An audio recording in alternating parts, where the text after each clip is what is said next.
Everyone, in this video I will go over my solution to the problem named querying multiset taken from today's AdCoder beginner contest.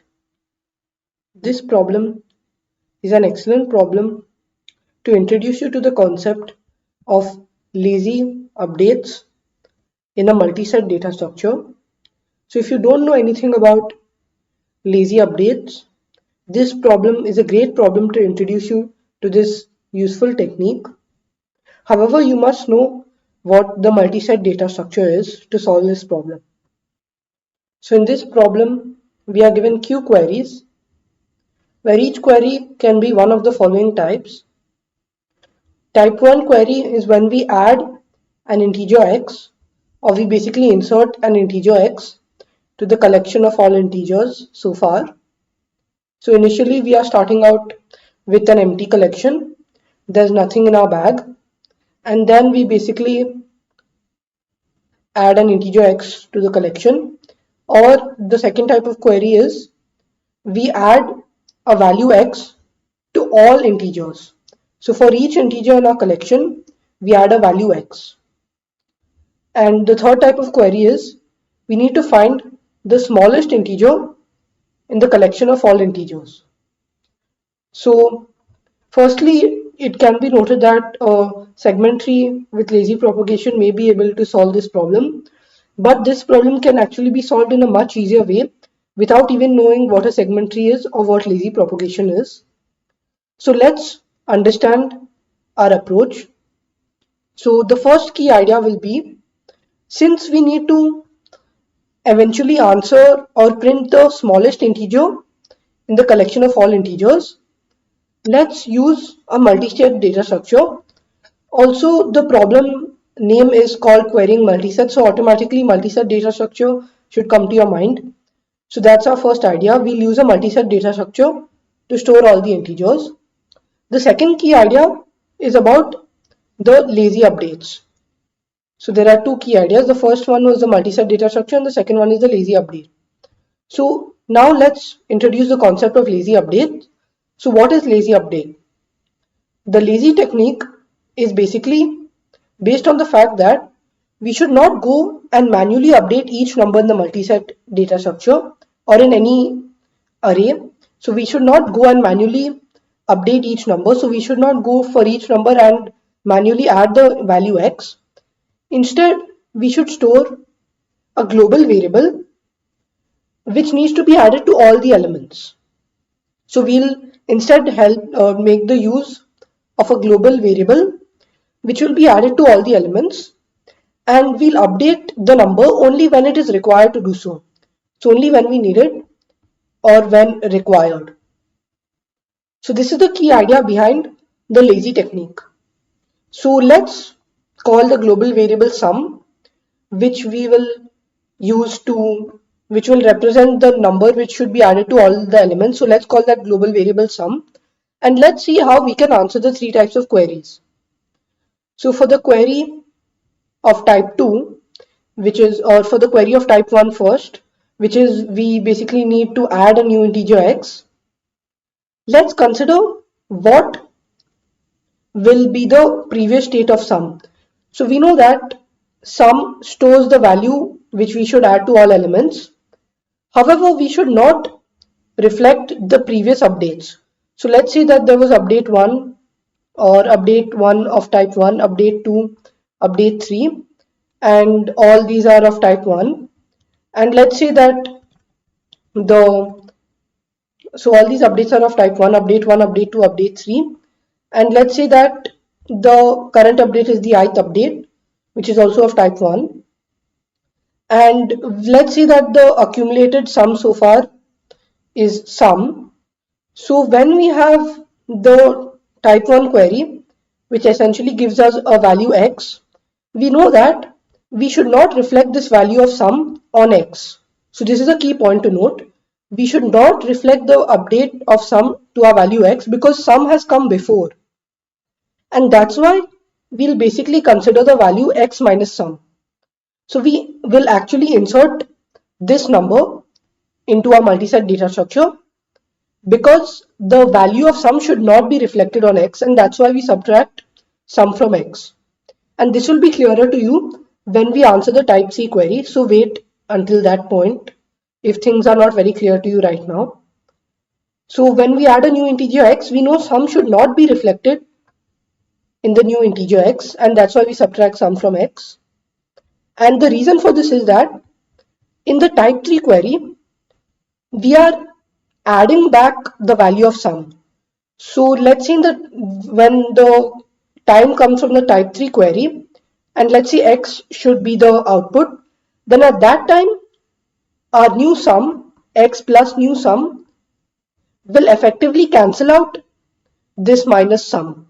So that's why by effectively cancelling out the contribution of sum, we need to first subtract sum, and then when we are adding back the new sum, the contribution will basically be cancelled out.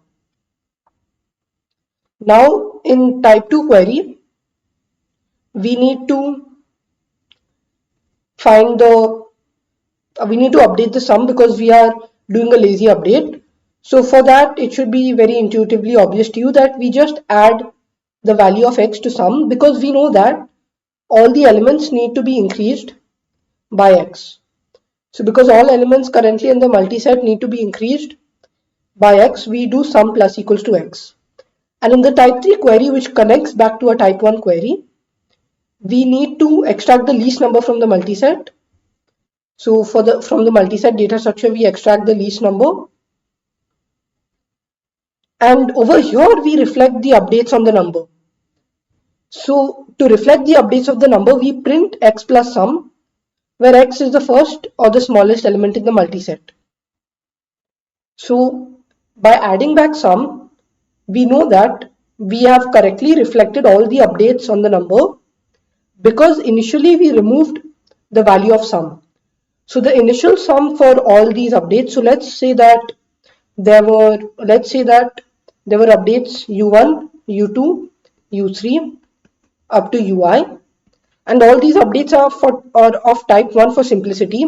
You can easily check that type 2 and type 3 won't affect the current answer. So let's say up till ui, or let's say that ui is the ith type 1 update, and we are considering the element x. So let's say x is added in the uith update, and now let's say that there were some more updates of type 1, ui plus 1, ui plus 2, and so on up till let's say uj. And over here, let's say that x is the min element in our multiset. So let's consider this. And now let's say that sum was the sum of all the other updates. So let's say sum is the lazy value accumulated from updates 1 to I, and let's say new sum is the updates accumulated, or the lazy value accumulated for updates I plus 1 to j.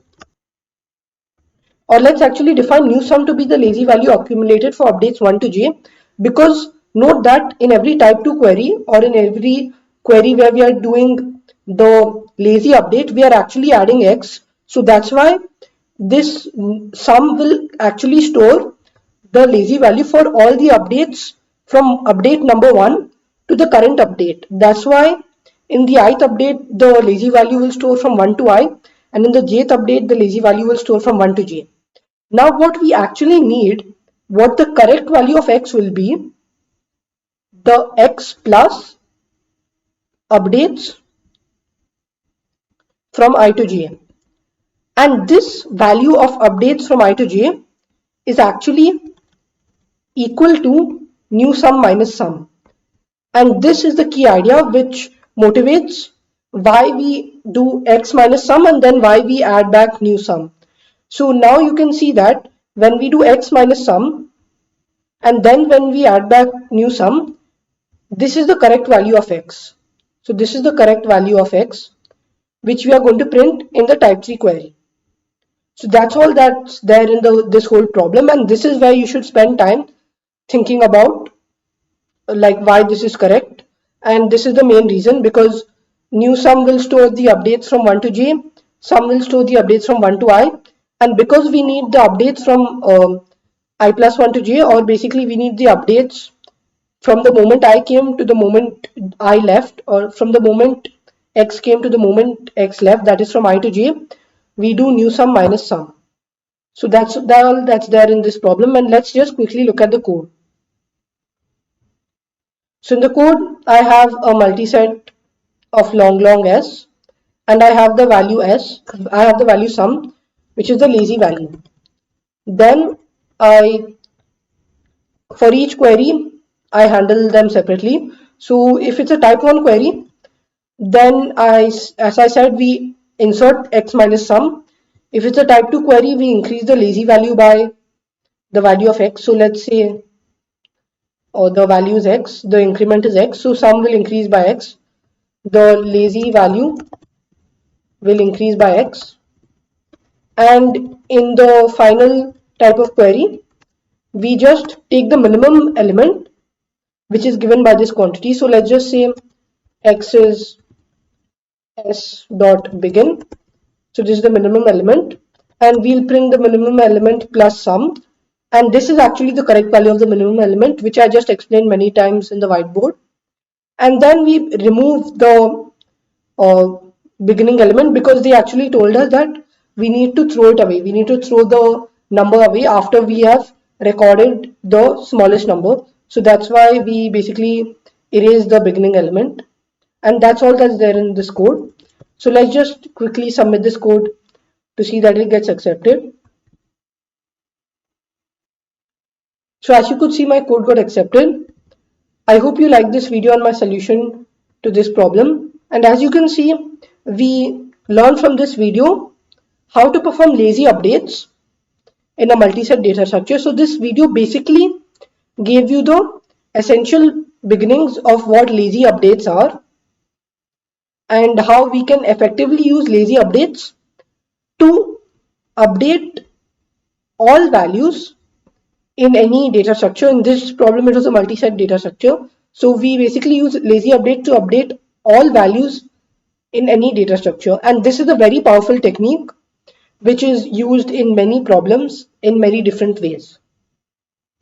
So thank you for watching this video.